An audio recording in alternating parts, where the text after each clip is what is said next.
pretty cool. And I want to show you something that is just so amazing that I learned to do on my streaming software that I'm using.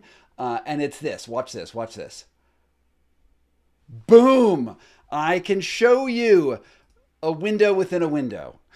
I'm just really excited that I've learned something on YouTube, which is pretty cool. And the window that I'm putting here is actually obviously the topic that I want to chat about today, because today we're going to talk about censorship and demonetization and the absolute insanity that goes on when you're trying to tell the truth on the internet and as a journalist, and you get demonetized. So maybe like this is a little bit of like a gripe session from me to the world at large, but you know, people like hearing about gripes, right? And I'd love to hear from you guys in the chat. I see Alex, Beast, and Seaweed Hero are here and already talking, and I recognize your names, which means, you know, you've been here many times in the past, and I love the fact that I have so many fans who keep on returning to my content. And so, for those of you who've been following my posts over the last few days, you've noticed that a lot of my videos, which when they come out online, get demonetized by YouTube's algorithm. And it's incredibly frustrating for me as a journalist because, you know, I'm trying to make a living at the same time I'm trying to like debunk misinformation in the world writ large.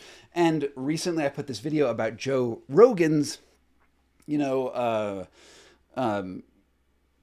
supplement company on it, and Alpha Brain, his supplement, and how he sold it for $400 million, roughly. Actually, it's between like $250 million and $400 million to Unilever. And why that is a little bit hypocritical. Well, I put that out, and you know, I actually released it like 8 months prior, and it got demonetized then. And because there were new updates, I decided that I'm going to try to get this. I'm going to try to earn just a tiny bit of cash on, you know, my work. So I re-released it, I edited it, and I think I made it much better than it was before.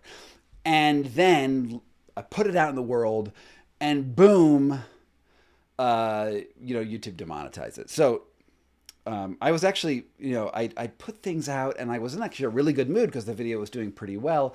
And I went out on like a date with my wife to a Botanic Gardens in Denver. And on the way there, I got this notification that my stuff was demonetized.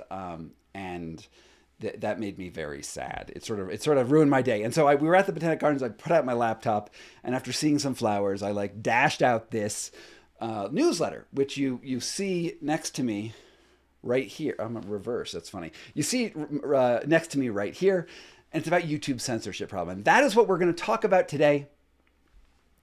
And something that I call Carney's Law. And I'm going to read that and give you commentary as we go, and then I'm going to jump into the comments. We're all going to chat.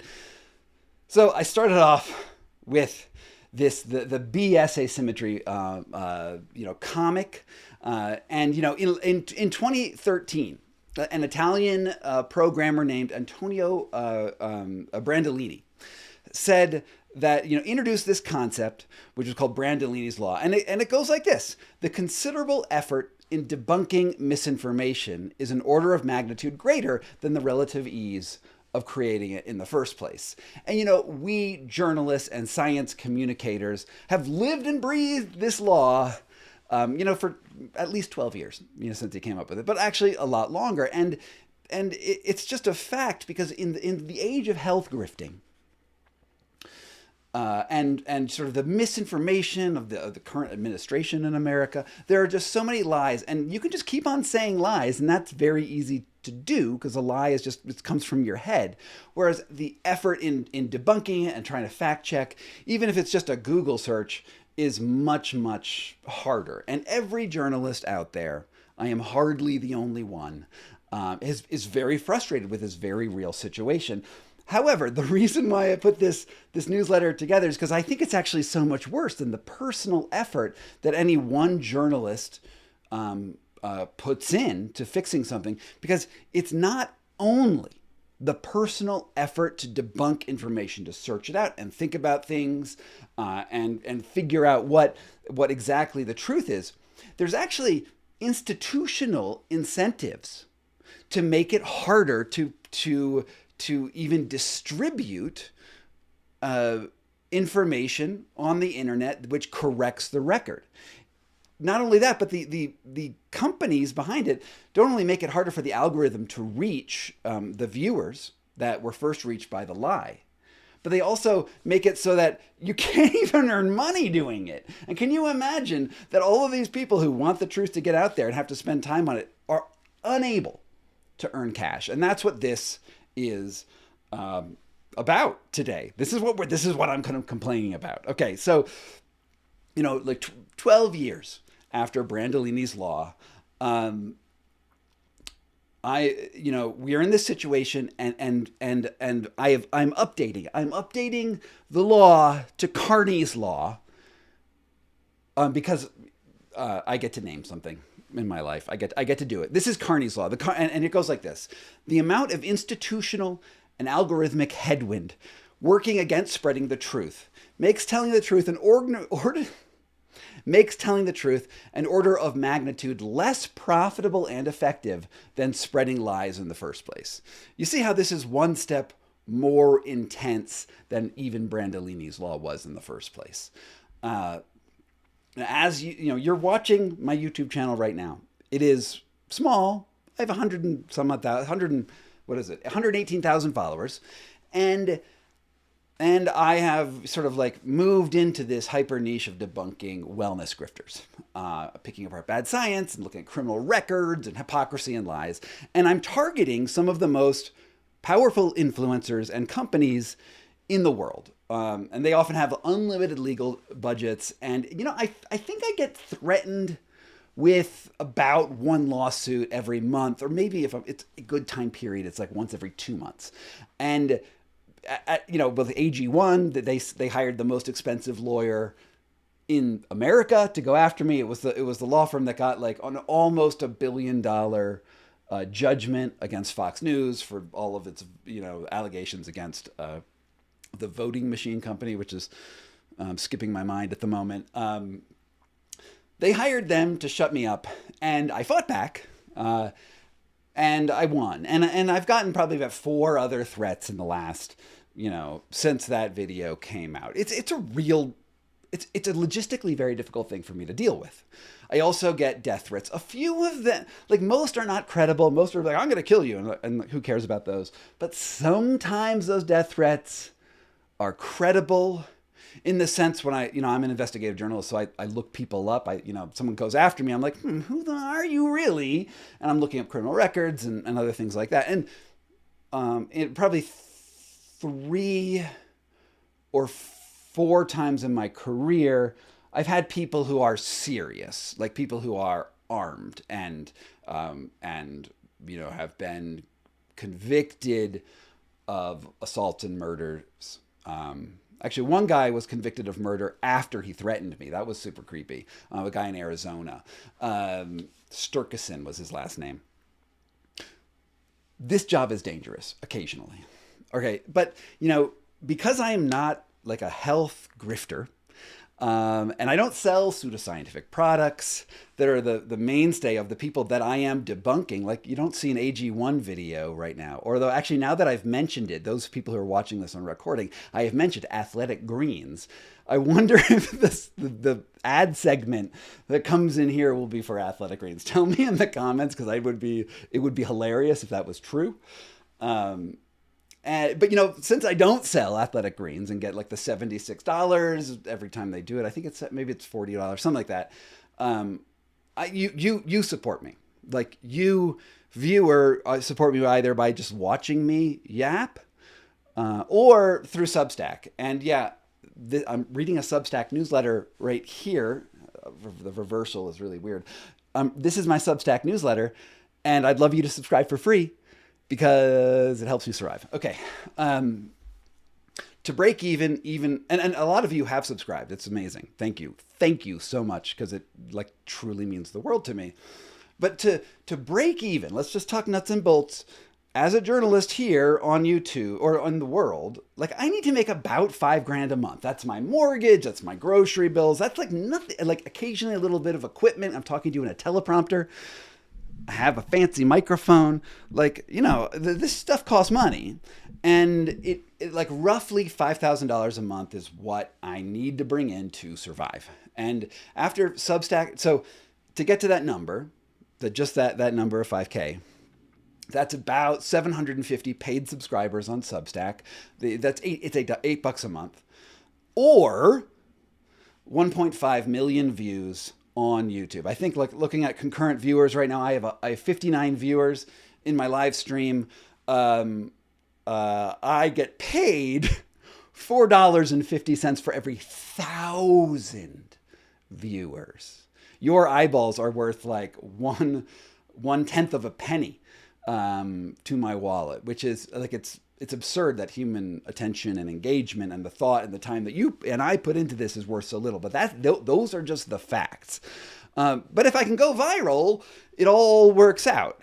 Or I can mix the two. I can get like some YouTube engagement and some Substack. As long as it's regular, I can survive. Right now I have like almost 200. Here, what do I have on Substack? We'll find out. Let's go to my dashboard to look at my money. I have 144 paid subscribers and I make $12,000 a year. I ain't there yet to where I need to be. So I used to make most of my money on YouTube, but it's very difficult to guarantee any specific number of views. There's a lot of like algorithmic stuff that happens behind the scenes that determines the performance of a video. Now, this generally goes like this, like you have it has to do with like how you scroll through. I don't know how you found this stream right now. Maybe it showed up in a box on your YouTube screen, right? Or maybe it was a title, or maybe you went to my page and were like, hey, what's Scott doing right now at 10 a.m. on a Thursday? And you eventually came here. But like in general, the algorithm recommends it this way. First thing you see is a thumbnail, and then under that is a title. And then it's like the first 30 seconds of like watching it. These are all metrics that YouTube's algorithm pays like so much attention to. And if you don't have a catchy enough thumbnail and a title, you just don't get noticed. And it has to do with like the velocity of like attention grabbing.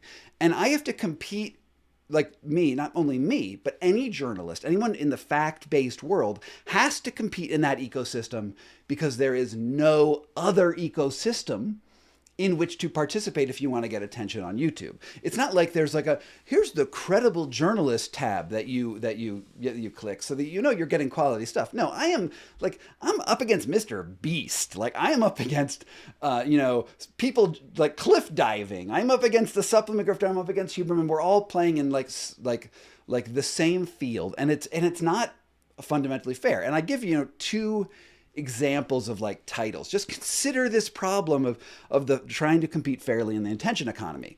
And I wrote two headlines here. Which do you think is going to get more clicks? Revealed, the ancient cancer cure that the government wants to keep secret from you. Or cancer research advances slowly, but grifters are everywhere. It's like, it's not even a contest, right? It's just obvious that the clicks, even if you personally, you are a rational person and you're like, I really do think that I want to know about the nuances of cancer research. There have to be thousands of you acting in concert on that one title for that to get meaningful traction, to get that sort of like acceleration curve where the attention ultimately comes to this and, makes the money that I ultimately need as a creator. It's not a contest at all. The first headline gets like an orders of magnitude more engagement, and not only that. In my case, when I'm going after a health grifter like Andrew Huberman or AG1 or Peter Attia or David Sinclair, etc., when you click on their content, not only are they getting YouTube ad money, but you're also like entering into a sales funnel. And this is the word that they use in marketing. Sales funnels that like they want to catch your attention. And then once they have your attention, they want to start to sell you products, upsell you to the next thing. For Huberman, he does like Roca glasses and AG1 and it's set like Whoop. He does all of these things. And if you are one of those thousands of people who are engaging in his content, and let's say 1 out of every 10,000 people who watches videos buys something, that's good for him. Like he's like literally making a lot of money. Like, you know, a Whoop thing might make him $100 if you click on that. And that's supercharging his revenue. Now, I don't have really anything like that other than my Substack, because I just try to sell content.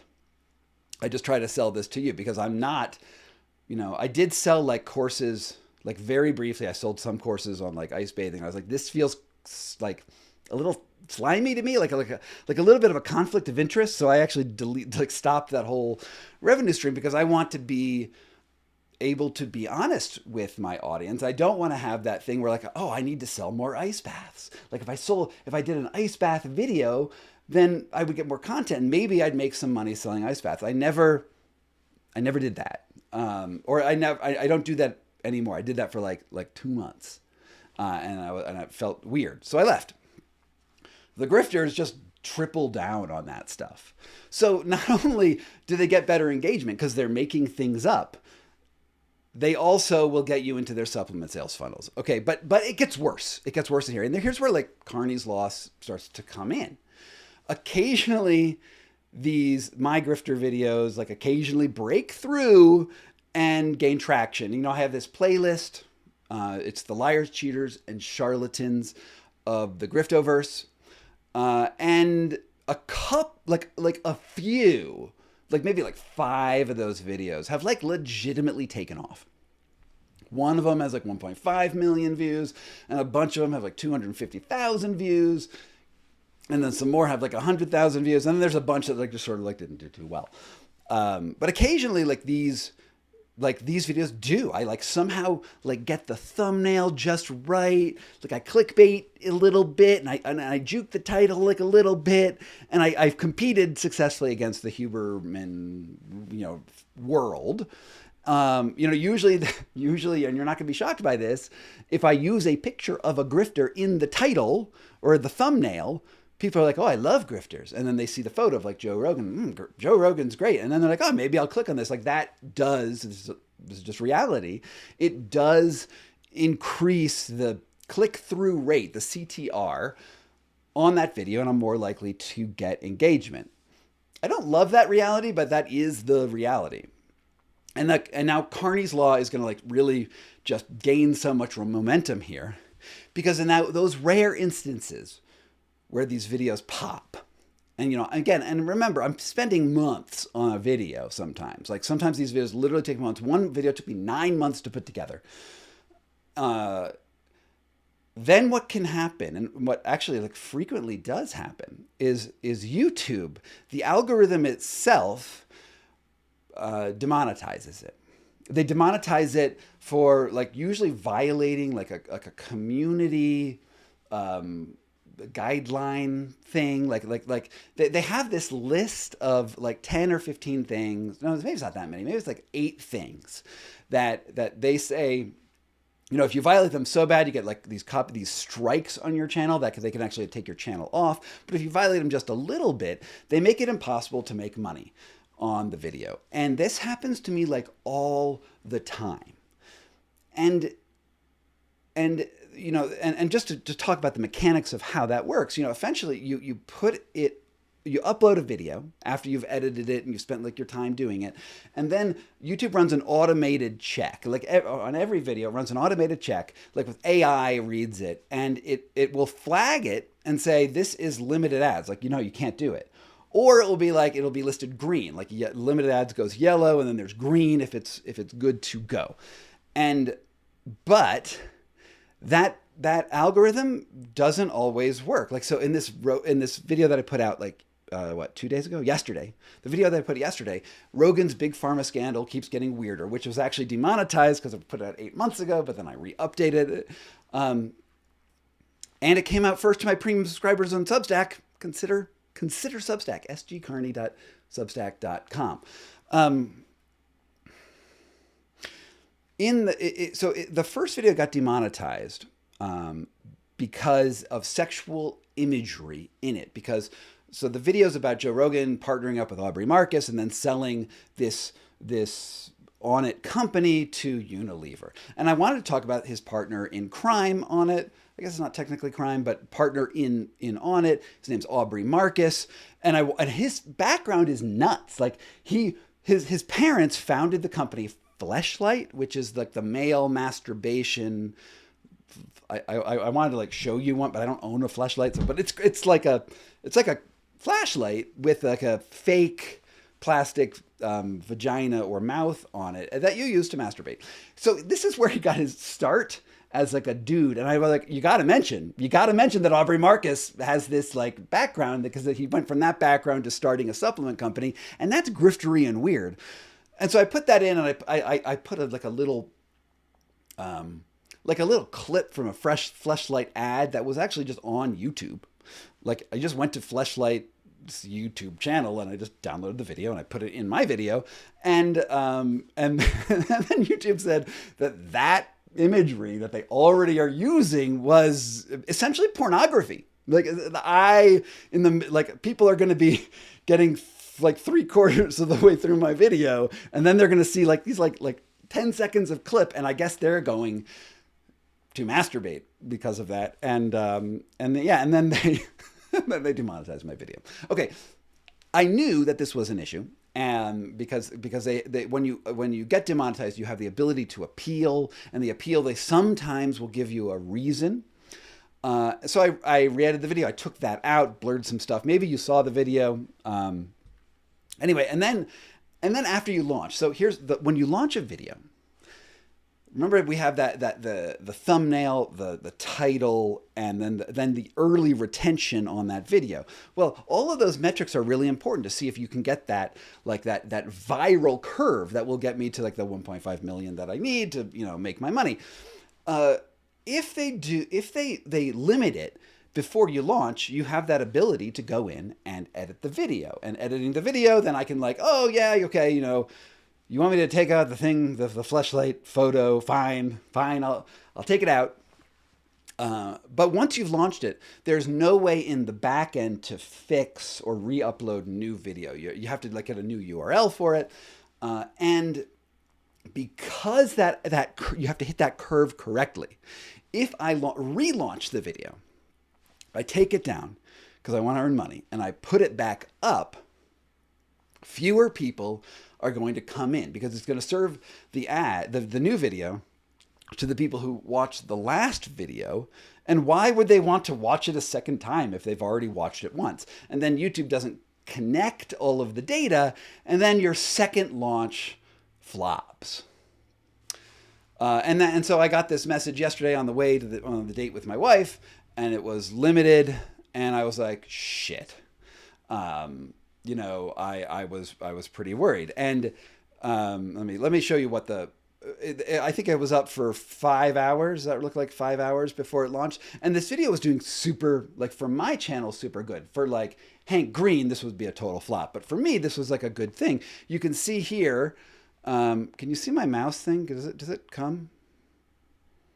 Yeah, you can see my mouse thing. Okay, so you can see here that the views were pretty high. It was 3,000 more than normal. I got a bunch of watch time. 15 of you joined. Thank you for subscribing and liking and all commenting and all that great stuff. And then they demonetized it. They hit me with this thing right here. They said it's limited ads, blah blah blah. And at the point, I didn't have any idea why. Now, what you do is you submit an appeal, and maybe there's a thing there. Maybe you see there's a button underneath. There's a button underneath that ad suitability thing where it says, hey, can you get a human to look at this because maybe your algorithm's wrong. And I did click it, and then I banged out this newsletter because there is an injustice. And it's this censorship. It's the fact that Carney's law is that the algorithm makes it so hard to push out truth. Now, I will say that, and the scammers, they just don't face these same headwinds. Like, if I am a truthful journalist and I want to talk about the Fleshlight background of Aubrey Marcus, I sort of need to mention the Fleshlight background of Aubrey Marcus.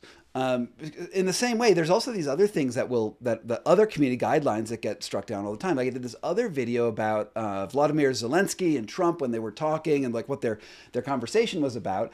And I talked about how like war And I talked about something, and I don't even know if I can say this word without demonetizing the video I'm currently on, but it rhymes with enocide. It rhymes with enocide. And if you mention that word, bad things happen. And there are things that rhyme with enocide that are actually occurring in the real world. And as a journalist, I want to be able to mention those things and get paid for mentioning those things. But if it hears those words or sees, like, this is really funny, if you put like a picture of the Twin Towers falling down, or if you show a picture of like a mushroom cloud from a Buchlier Blavice, again, algorithm. If you do those things and you show those on screen, those are cause for YouTube to just demonetize journalism. You also can't show things like drone footage in Ukraine where there's a huge genre of, if you go to like Ukraine war reports on Reddit, there's like nonstop videos of drones going over soldiers, Russian soldiers, and dropping grenades on them. They blow up and they die. And like, there's some interesting things to talk about with the drone war. It's weird. Warfare has changed and it's super, super scary. And if I want to talk about it, I want to be able to show you what the drone war actually looks like. Mentioning it will get you demonetized just like this. And when we're talking about grifters, because they don't have to talk about reality, and because they have secondary revenue streams, even if they do get demonetized, they're fine. Meanwhile, the truth tellers, the people like me, have an intense amount of trouble. And this is what Carney's law, my law, is all about.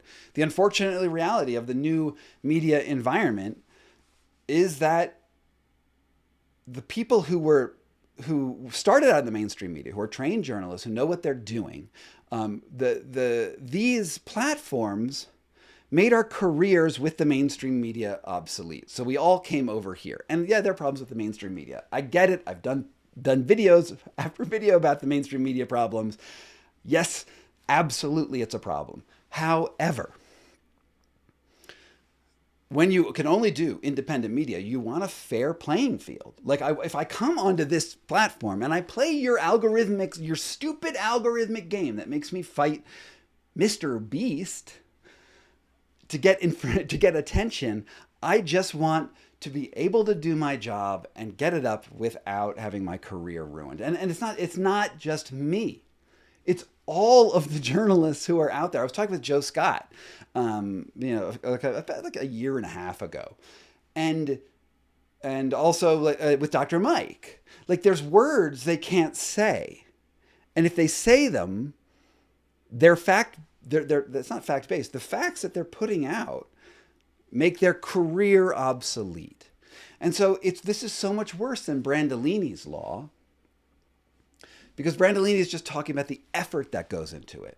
This is effort and your career. And what happens when people like me get smarter, because I'm not super good at business, what happens when people like me be like, you know what, I should just do something that does earn me money, like consulting or whatever. Then since the mainstream media is dying and you can't make a living on independent media, well, where is the home for truth? Professionally created truth. After that, it's going to be the grifters who fill in the void. All right, so here's I'm going to go into the chat like right after this. I'm just going to give my last pitch.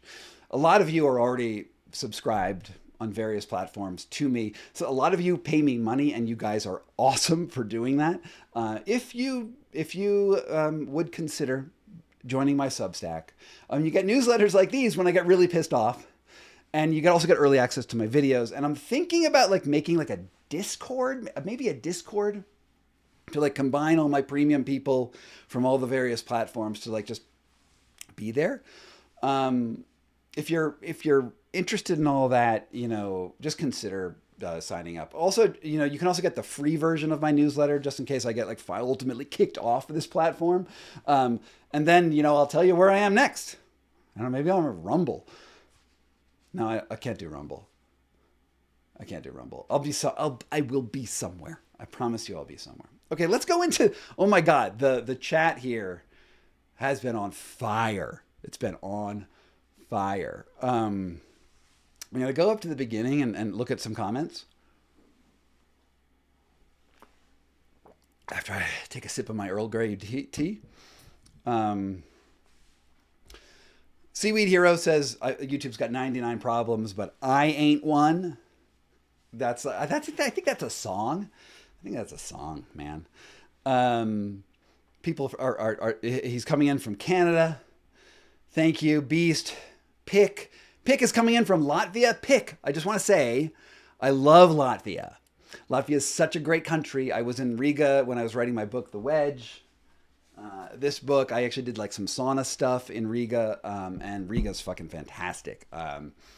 You're gonna get taken over by Russia soon. I'm sorry about that reality. It's happened before.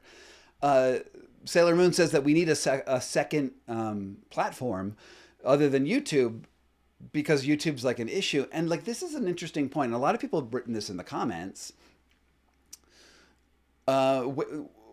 Starting a new platform doesn't actually necessarily solve the problem, because, you know, what we saw with Twitter, when Twitter like died, Threads showed up, Blue Sky showed up, True Social showed up, and they're all like Twitter clones. And what actually occurred is you got this fragmentation of the overall audience. You know, the Republicans, like the hardcore MAGA Republicans are all on True Social, and like the lefty liberals all went all over to like Blue Sky, and you know, people with Instagram accounts went over to Threads. And I don't know, like having a new platform and just moving people to a new platform doesn't solve the reach problem. And also, like, Rumble doesn't have, like, you don't make money on Rumble ads. Like, it's like microscopic. It's it's already bad on YouTube, where I get $4.50 on YouTube. On Rumble, it's probably like 50 cents per thousand. So I don't know. What I would like to see is just like this coherent media site.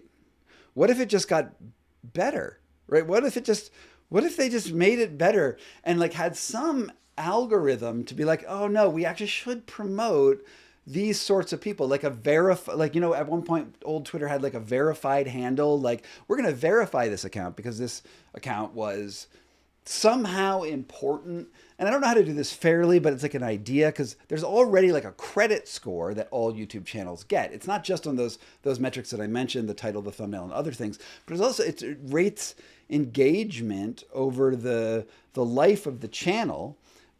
And that engagement rating reflects on the potential virality of your videos, I think. But they never disclose what that credit score looks like. And if you want to know more about the credit score, FD Signifier, great, awesome YouTube channel. He has a whole thing about the YouTube credit score. That's good. That's a good thing.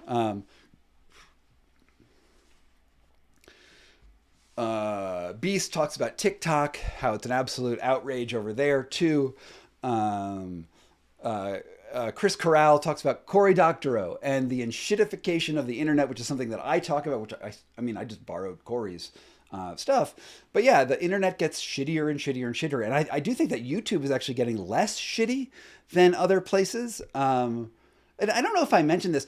YouTube ultimately did remonetize my Joe Rogan video after the bulk of its views had already been viewed.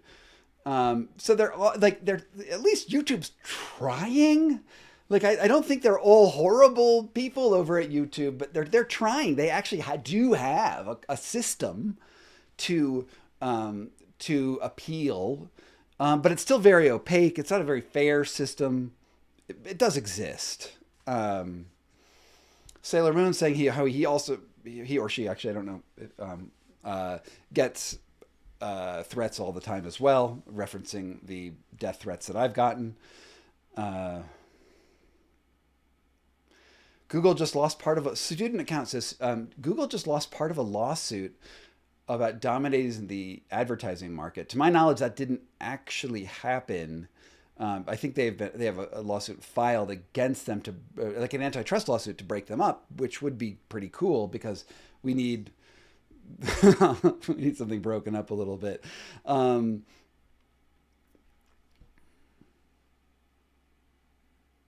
Well, Eric E. Johnson says this guy is such a fraud.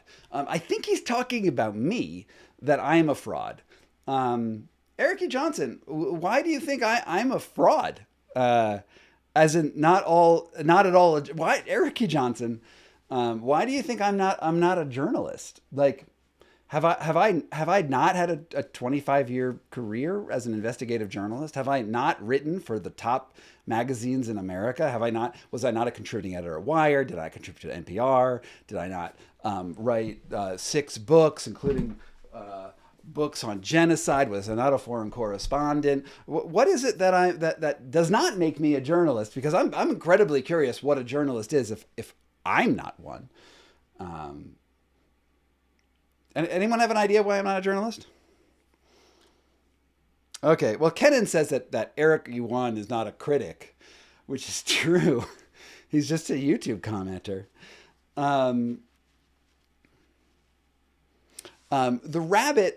The rabbit that is a name. Rabbit, I've seen your name here so many times, so thank you for coming back.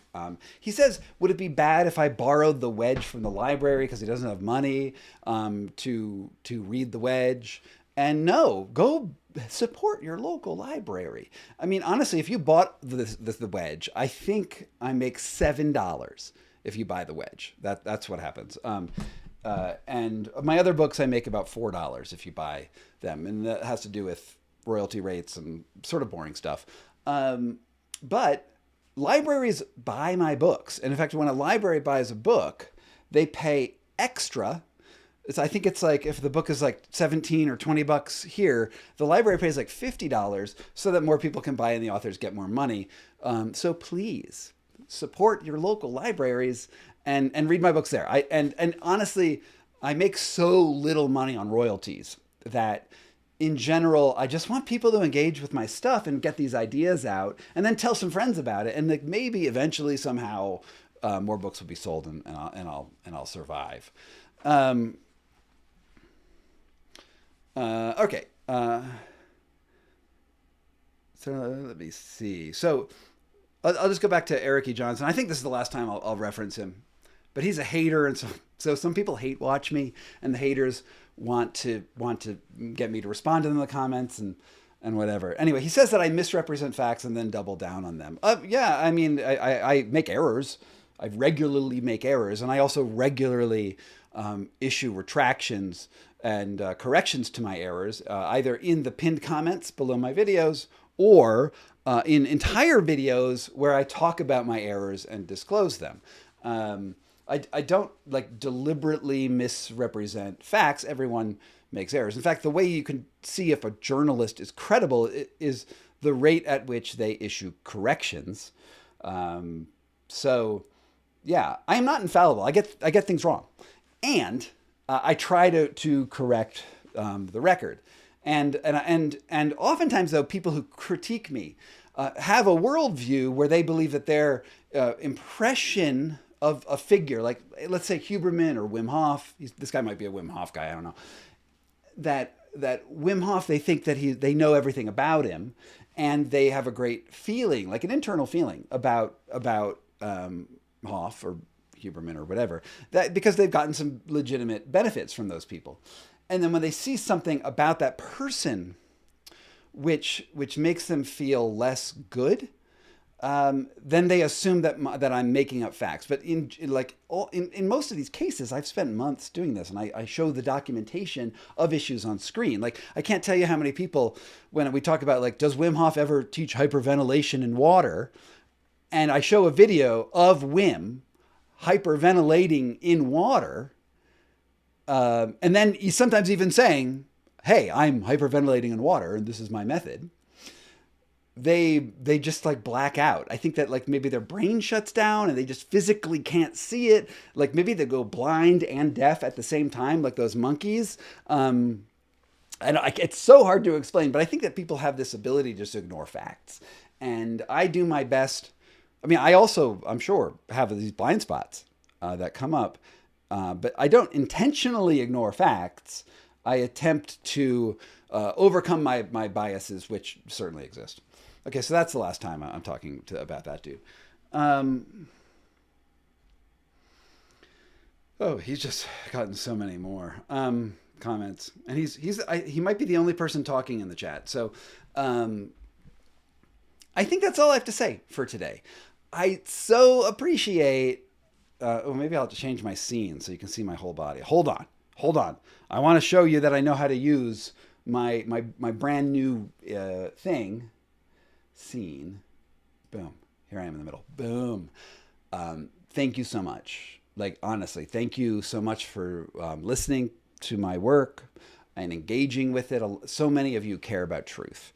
And I care about truth. And the fact that you're here shows that you have a desire to also be curious about the same things that I report on. Some of you are here because you hate me and you hate watch me, and I just have never understood that psychology. If you really hate what I do, I promise you there are other places you can go on YouTube to have people lie to you. But for those of you who are here and who do love the things I do, if you're already a supporter of me, thank you. Thank you for being there. Tell me what I can do to make those packages more attractive. Like, would a Discord be meaningful to people? Do you need like another chat platform talking to you about stuff? Or do you just like the fact that you can keep this sort of stuff on the air? And if you're not a subscriber, go check out my Substack. I do newsletters. You get early access to my videos before they come out as a special perk. And sometimes I give you there's some members only stuff that you can see as well. Substack is my preferred platform at the moment. I get the most traction over there. In fact, today I hit a trending list. I'm the 52nd most trending cultural channel on Substack, which seems totally funny and meaningless. Again, thank you for everyone who's here, and I'm working on a video now about what does work in the wellness world, like what in wellness is actually worth trying out and pursuing, which I think is like sort of a more positive spin instead of like the scam videos that I do. So look out for that. I'll probably put that out next week or the week after that, and I got a bunch of other cool stuff in the works. From PokeyBear LLC in Denver, Colorado. This was my live stream.